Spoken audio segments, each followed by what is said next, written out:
Buenas, buenas, nos volvemos a encontrar.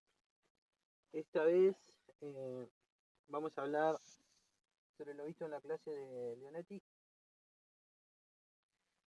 y vamos a estar recorriendo, bueno, lo que son la expropiación de bienes, su relación con el derecho de propiedad y así como el contenido también y alcance el artículo 14 bis de la Constitución Nacional. Eh, bueno, en términos generales, la expropiación es el acto por el cual el Estado, a través de una ley, declara un bien de utilidad pública, ¿sí? Le quita la propiedad a un particular pagando a cambio una indemnización previa y justa. La Constitución argentina lo exige explícitamente, ¿sí? La propiedad es inviolable. La expropiación por causa de utilidad pública tiene que ser calificada por ley y previamente indemnizada. Esto significa tres requisitos básicos.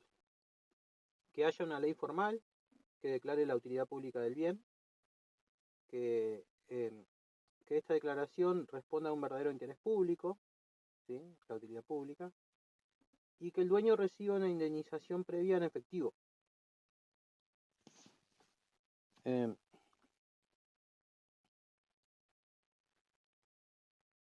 Toda expropiación tiene que fundamentarse en una ley que declare el objetivo de interés general. Por ejemplo, la construcción de una ruta, hospital o escuela, y que habilite la toma de bien afectada, ¿sí? Y ni el Poder Ejecutivo ni ningún funcionario puede por sí solo apropiarse de un inmueble sin esa declaración legislativa, ¿sí? Y tiene que pagarse al propietario el valor del bien antes de ejecutar el traslado del dominio. Así se evita el despojo arbitrario de la propiedad privada. Por el contrario, hablamos de expropiación inversa o irregular, cuando el Estado, sin cumplir esos requisitos formales, se apropia de hecho de un bien privado, es decir, utiliza o ocupa el bien como si ya fuera suyo, sin una ley que lo autorice y sin pagar previamente. Este concepto equivale a lo que algunos juristas llaman expropiación de hecho. Eh, como explica el diccionario, el Poder Judicial es la que efectúa la administración de forma irregular, sin declaración de interés público, con ausencia de indemnización frente a ella. El administrado puede recurrir a la jurisdicción para lograr la indemnización o la restitución del bien. Un ejemplo coloquial que va a ayudar a entenderlo, ¿sí? En la clase se había relatado el caso de un particular que alquilaba un edificio al Estado y después de varios contratos formales, el Estado dejó de pagar el alquiler durante años y siguió usando el inmueble, sin contrato alguno, ¿sí? Ningún funcionario quería devolverlo o indemnizar, pero el propietario exigió medidas. Ante esto, se pensó en expropiar el inmueble para que el Estado pague la compensación. Así, sin ley ni pago previo, el Estado terminó tomando de facto el edificio, ¿sí? Se trataba de una clara expropiación inversa, ya que el Estado utilizaba un bien de un particular sin proceso legal. En ese sentido, el profesor había comentado, entonces cuando el Estado ahí utilizaba un bien de un particular, yo podría haber iniciado un proceso de expropiación inversa o irregular para que el Estado pague la indemnización. Eso es lo que nos había dicho Leonetti, ¿sí? Eh, Como ejemplos judiciales, bueno, la doctrina y la jurisprudencia reconocen que aún sin una norma expropiatoria previa, el particular puede exigir compensación, ¿sí? Un caso paradigmático es la llamada Casa de Mansilla de 2013. Ahí por ley nacional se había declarado monumento histórico el inmueble, imponiendo limitaciones tan severas que lo privaron de cualquier uso comercial. La Corte Suprema entendió que esas restricciones equivalían a un despojo del dueño y admitió su reclamo de expropiación inversa. Aunque no había una ley de expropiación previa. El Estado quedó obligado a indemnizar porque la declaración de monumento articulaba un obstáculo absoluto a la libre disposición del bien. En su fundamento, la Corte advirtió que la declaración, aún eficaz para la conservación cultural, no implicó una simple restricción del derecho a la propiedad, ¿sí? Sino un verdadero cercenamiento de ese derecho. De modo que la expropiación resultaba el único medio para garantizarlo. En cuanto a los requisitos constitucionales, como se ve en la expropiación inversa, fallan los requisitos del artículo 17, no hubo declaración previa de utilidad pública ni pago anticipado.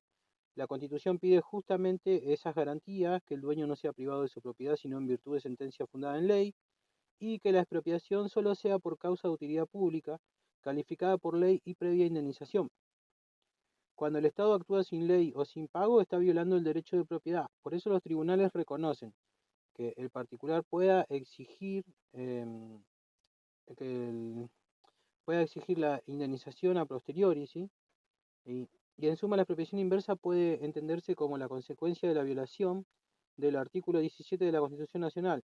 El propietario va a obtener su indemnización como si el Estado finalmente hubiera expropiado, aunque sin seguir el procedimiento legal. Eh, la relación que tiene con el derecho de propiedad, el artículo 17 declara la propiedad como un derecho inviolable, ¿sí? La expropiación regular es una limitación constitucionalmente prevista con límites estrictos. La expropiación inversa, en cambio, es contraria a ese espíritu porque equivale a una apropiación ilegítima. La jurisprudencia argentina, especialmente en casos como el Ortondo, que es el que ya habíamos visto y que vamos a volver a hablar, subraya que el poder público no puede enriquecerse arbitrariamente con los bienes privados. Cada vez que el Estado eh, excede la necesidad pública en una obra o utiliza bienes privados sin proceso, el juez puede equiparar esa situación a una expropiación irregular y ordenar la indemnización correspondiente. Permítanme tomar un poquito de agua.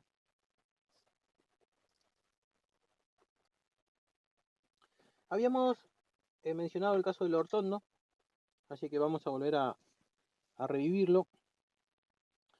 Eh, para ilustrar la interpretación del artículo 17 vamos a recordar este caso, ¿sí? Municipalidad de la capital contra Isabel Ortondo, ¿sí? En 1884 el Congreso de la Ciudad de Buenos Aires sancionó una ley para abrir la actual Avenida de Mayo. La ley declaraba de utilidad pública una franja de 30 metros de ancho por donde pasaría la avenida y autorizaba expropiar todos los terrenos que tocara esa traza. Con la venta del excedente se iba a financiar la obra, según la norma. La señora Isabel Ortondo poseía una casa lindante a la avenida proyectada. Ella no negó la utilidad pública de la avenida, pero sostuvo que solo el frente de su terreno, que eran los 30 metros necesarios, era lo que debía expropiarse, no la totalidad del terreno. En otras palabras, la municipalidad buscaba expropiar hasta 29 metros más allá de lo estrictamente necesario para obtener ganancias con el lote sobrante. La controversia llegó a la Corte Suprema de Buenos Aires, ¿sí? Que en 1888 falló a favor del Ortondo. La Corte sostuvo que la Constitución prohíbe excepciones, nadie puede ser privado de su propiedad sino por sentencia fundada en ley. Y aunque la obra, que era la avenida, era útil, el modo elegido, que era expropiar excesivamente para lucrar, no era constitucional. El fallo declaró inconstitucional la parte de la ley que autorizaba la expropiación de los lotes excedentes más allá de lo necesario. En palabras de la sentencia, la expropiación solo puede recaer sobre lo indispensable para el fin público y prohíbe al Estado enriquecerse a costa de los particulares.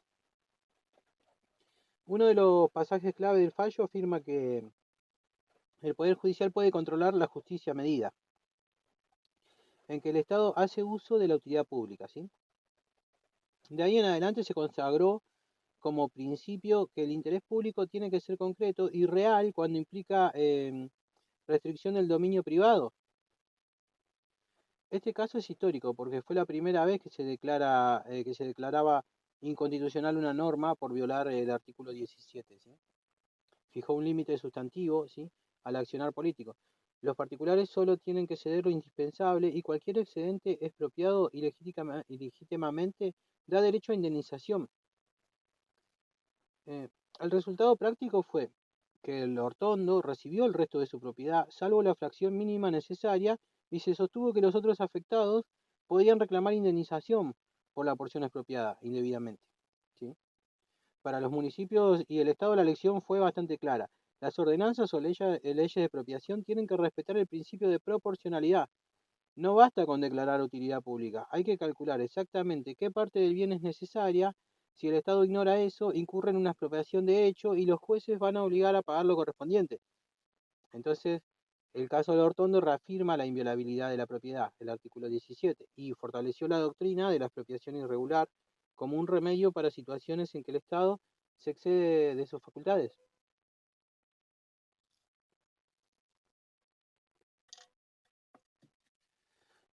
Bueno, pasemos ahora a los derechos laborales.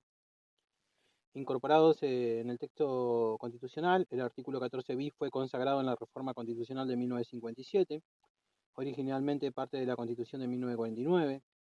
A diferencia del artículo 14 original, que solo garantizaba el derecho a trabajar, el 14 bis detalla múltiples derechos sociales relacionados con el trabajo.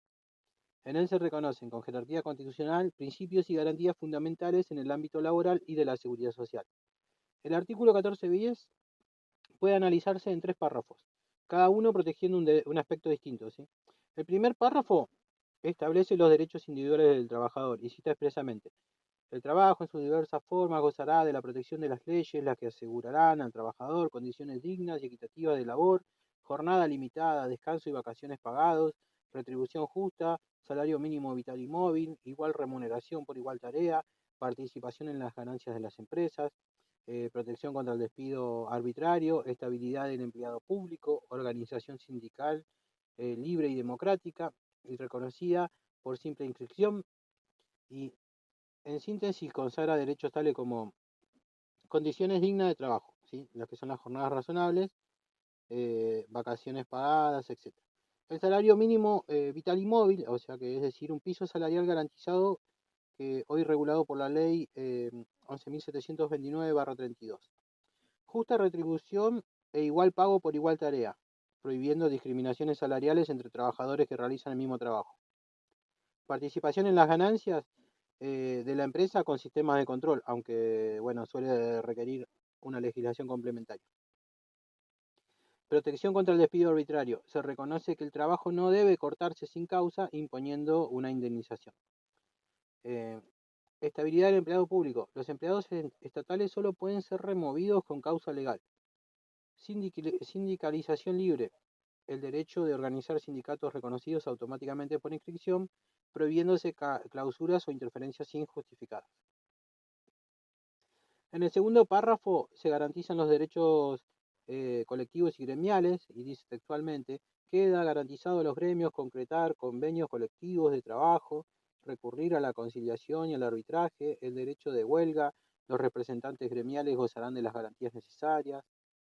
Bueno, en otras palabras, se reconoce constitucionalmente la negociación colectiva, así los convenios colectivos con los patrones, los procedimientos pacíficos de resolución de conflictos, o sea, la conciliación, el arbitraje, el derecho a huelga con una protección constitucional. Los delegados sindicales tienen estabilidad en su empleo. Y el tercer párrafo asegura derechos de seguridad social. Ordena que el Estado otorgue beneficios de la seguridad social de carácter integral e irrenunciable, y también incluye el seguro social obligatorio, jubilaciones y pensiones móviles, la protección integral de la familia, asignaciones familiares, prestación por maternidad, eh, bueno, la defensa del bien de la familia y el acceso a la vivienda digna. Esto abarca un sistema público de salud previsional y asistencia, pensiones y jubilaciones ajustables, ¿sí? Que son vitalicias y móviles, programas de protección familiar, que son las asignaciones por hijo, embarazada, etcétera. Las medidas como la defensa del bien de familia, ¿sí? Que es proteger la vivienda familiar. Eh, Hay un contraste en antes y un después de 1957. Antes de la reforma no existían estos derechos en la Constitución, salvo el derecho abstracto a trabajar, ¿sí? El artículo 14. Los derechos laborales se dejaban a leyes ordinarias, por ejemplo, jornadas máximas en ley 11.544/28, que nos hablaba de una jornada de 8 horas en la ley 11.729/34, la constitución de obras sociales, etc. Con la reforma de 1957, todos esos principios pasaron a tener rango constitucional como derechos sociales de segunda generación. Junto con el artículo 14 bis se modificó también el texto del artículo 75, que antes era el 67, otorgando al Congreso la facultad de sancionar un código de trabajo y seguridad social, de lo cual, bueno, se materializó la ley de contrato de trabajo en 1974. Bueno, en la práctica, tras 1957 se dictaron leyes para reglamentar estos derechos. La ley de contrato de trabajo, sí, que es la 20.744, es la principal norma laboral. Ahí se desarrollan los derechos consagrados en el 14 bis, por ejemplo. La ley de contrato de trabajo limita la jornada laboral a 8 horas diarias y 48 semanales, cumpliendo la garantía de jornada limitada. Y se exige el pago de haberes en tiempo y forma, ¿sí? Que son las condiciones equitativas. Y se regulan las vacaciones pagadas. La ley de contrato de trabajo en su artículo 82 prohíbe la discriminación salarial y fija la igual remuneración por la igual tarea, como en la Constitución. El salario mínimo vital y móvil es fijado por una autoridad tripartita, que actualmente es el Consejo del Salario, conforme a la manda constitucional. Respecto del despido, la ley del contrato de trabajo en su artículo 245 establece indemnización por despido sin causa, un mes de sueldo por año de servicio. Esa indemnización es justamente el cumplimiento de la protección contra el despido arbitrario del 14 bis. Y un ejemplo de los temas discutidos en clase es la estabilidad en el empleo. El profesor había explicado que en el sector privado no existe estabilidad absoluta. Si no hay causa justa, basta con pagar la indemnización legal, ¿sí? Un mes por año, para desvincular al trabajador. Como para ilustrar, dijo, imagínense que un amigo le pregunta, mi jefe me echó y no me dijo ni por qué, ¿cómo reclamo? Ustedes como abogado tendrían que responderle que por ley no hace falta dar explicaciones. Si se le paga la indemnización, se termina la relación. Entonces, no hay obligación de justificación, salvo en empleos públicos donde sí rige la estabilidad propia, y esto contrasta con la vieja legislación laboral que incluso antes de 1957 requería preaviso y presentismo. La reforma constitucional subrayó esa indemnización como derecho. El artículo 14 bis y la ley la detalló en el artículo 245 de la ley de contrato de trabajo. Eh, Otro cambio crucial fue el reconocimiento constitucional de los sindicatos. Antes de 1957 los gremios operaban por leyes específicas, pero con el 14 bis se afirmó el derecho a la sindicalización libre y democrática. Hoy la ley de asociaciones sindicales, 23.551, e incluso normas reglamentarias que protegen la creación y el funcionamiento de sindicatos, basadas en ese mandato constitucional. Al igual que con la propiedad, la incorporación del 14 bis fue influyendo en fallos judiciales, como por ejemplo la Corte Suprema ha reiterado que estos derechos son principios supremaciales que orientan la interpretación de leyes laborales. En, en sentencias recientes se reconocen que toda discusión sobre despido se tiene que resolver en estricto cumplimiento de las garantías del 14 bis, evitando formalismos que perjudiquen la dignidad del trabajador. Además, tribunales inferiores protegen la participación en las ganancias y el salario mínimo, asegurando efectividad práctica a las normas constitucionales. En suma, el 14 bis y su reglamentación han transformado el régimen laboral de nuestro país. Antes muchas protecciones se dictaban solo por leyes, pero hoy tienen rango constitucional. Y bueno, esto inspira un enfoque solidario en la legislación, como la ley de contrato de trabajo y normas de seguridad social, y un sesgo pro trabajador, ¿no? En los fallos judiciales relacionados con la defensa del empleo y la justicia salarial. En el derecho de nuestro país coexisten dos regímenes de estabilidad laboral que protegen al trabajador frente al despido, pero con alcances distintos. Eh, lo vamos a definir un poquito más acá para no olvidarnos de este concepto, ¿sí? Estabilidad propia. El trabajador no puede ser despedido sin causa legalmente justificada y si lo es tiene derecho a ser reincorporado a su puesto. Eh, ¿Quiénes son estos sujetos? Bueno, son los empleados públicos de planta permanente, nacional, provincial o municipal, delegados o representantes gremiales en ejercicio de su función con fueros sindicales. El fundamento legal está en el artículo 14 bis, estabilidad del empleado público, ley del empleado público nacional 25.164 y estatutos comparables en provincias. Ley de asociaciones sindicales 23.551, artículos 47 y 52. Que habla de los fueros de los delegados, ¿sí? ¿Qué pasa si se despide sin causa? Bueno, el juez ordena la reincorporación y pago de salarios caídos. La indemnización es accesoria al derecho de volver al puesto, no sustituto. Por ejemplo, María trabaja como técnica administrativa en un organismo estatal desde hace 5 años. La despiden sin invocar una causa. María demanda y tras ganar el juicio, perdón, vuelve a su puesto y cobra los sueldos que dejó de percibir.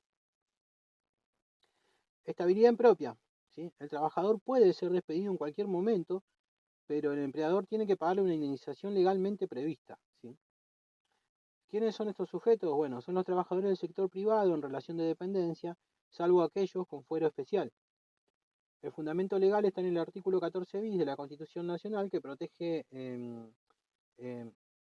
este derecho con la protección contra el despido arbitrario, ¿sí? De la ley de contrato de trabajo, también el artículo 245, que nos dice em, de una indemnización de un mes de sueldo por cada año trabajado o fracción mayor a 3 meses.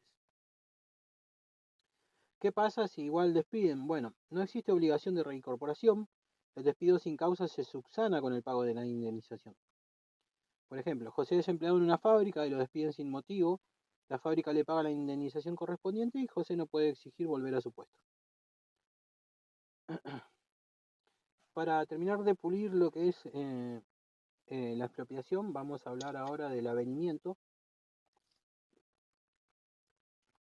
que es el acuerdo administrativo, ¿sí? Una vez que la ley declara un bien de utilidad pública y fija una tasación preliminar, el Estado y el propietario pueden reunirse para pactar de común acuerdo el monto y la forma de pago de la indemnización. Eh, a este procedimiento se lo llama avenimiento. Su gran ventaja es que si ambas partes llegan a un entendimiento, se acelera el traspaso de dominio y el pago. Y además el propietario recibe un 10% adicional sobre el valor tasado como premio por haber evitado el litigio judicial. Eh, bueno, en esencia el avenimiento busca que el dueño acepte voluntariamente el precio ofrecido y reciba la compensación completa y el Estado ponga en marcha de inmediato la obra o el uso público que había previsto. En el caso de la expropiación judicial, en el juicio de expropiación, si no se logra, ¿no?, el avenimiento en forma administrativa, el Estado tiene que iniciar un juicio de expropiación. En ese proceso, un juez analiza la declaración de utilidad pública, revisa la tasación oficial, generalmente obra el dictamen del Tribunal de Tasaciones de la Nación y mediante peritos ajusta el monto indemnizatorio conforme al valor real del bien y los gastos de traslado. Ahí el propietario puede cuestionar la evaluación y aportar pruebas propias, ¿no? Al final, el fallo judicial ordena al Estado pagar el monto definitivo antes de inscribir el traspaso de dominio. Durante este juicio no rigen valores afectivos ni mejoras realizadas después de la declaración de utilidad pública. Solo se indemniza el valor real del bien al momento de aquella declaración. Bueno, ambas vías garantizan que el particular reciba siempre una indemnización previa, tal como exige el artículo 17 de la Constitución. La expropiación por causa de utilidad pública debe indemnizarse previamente. De esta forma, ya sea por avenimiento o por sentencia judicial, el proceso de expropiación asegura el equilibrio entre el interés público y la protección del derecho de propiedad privada. Entonces, la ley 21.499 establece con claridad el plazo máximo de 2 años para que el Estado perfeccione la expropiación tras declarar la utilidad pública del bien. Según explicó el profesor Leonetti en clase, si durante 2 años no lleva adelante el proceso para perfeccionar la expropiación, es decir, ni avenimiento administrativo ni demanda judicial, la afectación se tiene por desistida, por abandonada. En términos prácticos, esto significa que el Estado declara un inmueble de utilidad pública, ¿sí? Por ejemplo, un hospital o una escuela, notifica al dueño, fija una tasación y a partir de ese momento corre un plazo de 2 años, ¿sí? Que tiene dos vías. Bueno, el acuerdo administrativo, que es el avenimiento, si en ese lapso el propietario y la administración llegan a un convenio, la expropiación se perfecciona ahí mismo. Y la otra es el juicio de expropiación, donde si no hay avenimiento, el Estado tiene que iniciar un juicio ante un juez que va a ajustar la indemnización y va a ordenar el traspaso del dominio. Si al cabo de 2 años ninguno de esos dos caminos se completó, bueno, la ley considera que el Estado abandonó su propósito expropiatorio y el bien deja de estar afectado y el propietario recupera plena disposición sobre él sin necesidad de ninguna gestión adicional. Esto lo que hace es proteger al particular de quedar indefinidamente en una situación de incertidumbre legal e impide que el Estado bloquee un bien sin ejecutar realmente la obra o el destino público declarado. Ahora, la figura de la retrocesión es el mecanismo por el cual, una vez perfeccionada la expropiación, es decir, el Estado ya pagó la indemnización y se inscribió el traspaso del dominio, el antiguo propietario puede reclamar la restitución del bien si el Estado no le dio al inmueble el destino público, ¿sí? Para el que se lo expropió, o si cambió ese destino, por ejemplo, de hospital a plaza de juegos, ¿no? De manera que deja de existir la utilidad pública originaria. El fundamento legal de esta figura, está contemplada en la Ley 21.499 en el artículo 35, que dispone que puede iniciarse un juicio de retrocesión cuando no se haya cumplido la finalidad para la cual se dictó la ley de afectación. El propietario demuestra que el Estado desvió o abandonó el uso público previsto y el juez ordena devolver el inmueble a su dueño original, previa restitución del precio indemnizado, si hubiese sido vendido o dado en garantía, ¿no? ¿Cuáles son las vías para la retrosección? Bueno, la administrativa, al particular notifica al organismo estatal responsable, por ejemplo a la municipalidad o el ministerio, que la obra no se concretó o cambió de fin y le reclama la devolución. La judicial, si no hay respuesta o el Estado se niega, se interpone ante el fuero contencioso administrativo un juicio de retrocesión, aportando la ley de afectación, la constancia del pago de la iniciación y la prueba del incumplimiento del destino público. Por ejemplo, vamos a imaginar que la municipalidad expropia un terreno para construir un hospital oftalmológico, paga la indemnización y la obra arranca, pero por recortes presupuestarios y demás, el hospital nunca se termina. Y hoy el predio está cerrado y abandonado, o peor, convertido en un predio deportivo sin atender la salud visual. Bueno, en ese caso, los expropiados o sus herederos pueden reclamar la retrocesión, van a demostrar en juicio que el uso público original no se cumplió y van a obtener la restitución del terreno conforme al artículo 35 de la ley 21.499. ¿Cuál es la relación de esta figura con la propiedad? Bueno, la retrocesión refuerza el principio constitucional de inviolabilidad de la propiedad, que se fundamenta en el artículo 17 de la Constitución Nacional. No basta con pagar la indemnización, el Estado tiene que cumplir el fin público declarado originalmente. Si lo incumple, la propiedad regresa al particular, preservando así su derecho y evitando apropiaciones definitivas desvinculadas de la utilidad pública. Bueno, eso es todo hasta hoy y nos estamos viendo en la próxima.